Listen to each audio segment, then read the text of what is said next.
काँग्रेस भाजप पदाधिकारी आणि कार्यकर्त्यांकडून राहुल गांधी यांच्या विरोधात जोरदार घोषणाबाजी करण्यात आली आणि त्याला काँग्रेसने सुद्धा प्रत्युत्तर दिलं। त्यामुळे भाजप आणि काँग्रेस आमने-सामने आल्याचं चित्र बघायला मिळालं। देशद्रोह्यांना घेऊन युवकांना भडकवण्याचं काम केलं।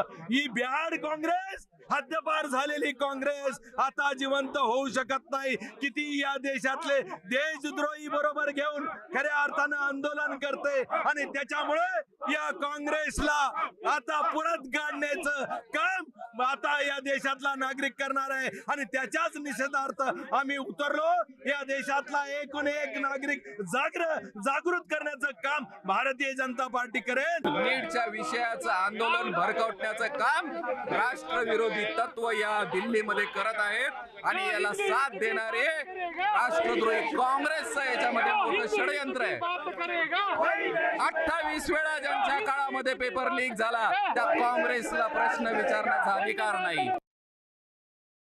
बीजेपी पक्ष हा निर्लज्जांचा पक्ष आहे। या ठिकाणी विद्यार्थ्यांवर एवढा लाठीचार करून सुद्धा त्या काँग्रेस पक्षाच्या कार्यालयावर आले। निर्लज्जपणाचा कळस गाठलेला आहे या लोकांनी।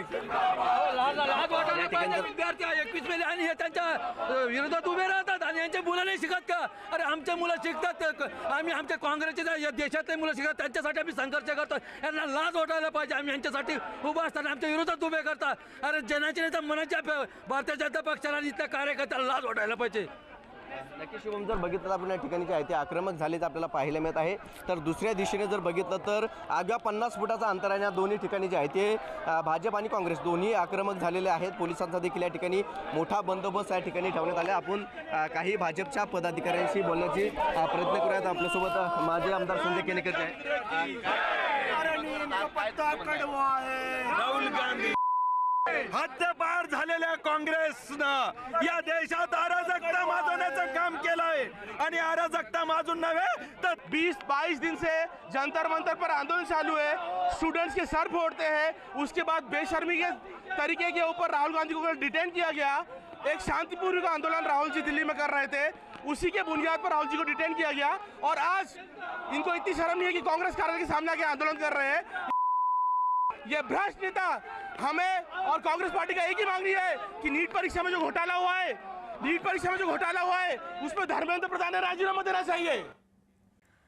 छत्तीसगडमध्ये सुद्धा काँग्रेस विरोधात भाजपने आक्रमक भूमिका घेतली। रायपूरमध्ये काँग्रेसच्या विरोधात भाजपकडून निदर्शनं केली गेली। पोलिसांनी लावलेले बॅरिकेड्स कार्यकर्त्यांनी तोडले। नीटच्या मुद्द्यावरून भाजप कार्यकर्त्यांनी काँग्रेस कार्यालयाच्या बाहेर आंदोलन केलं।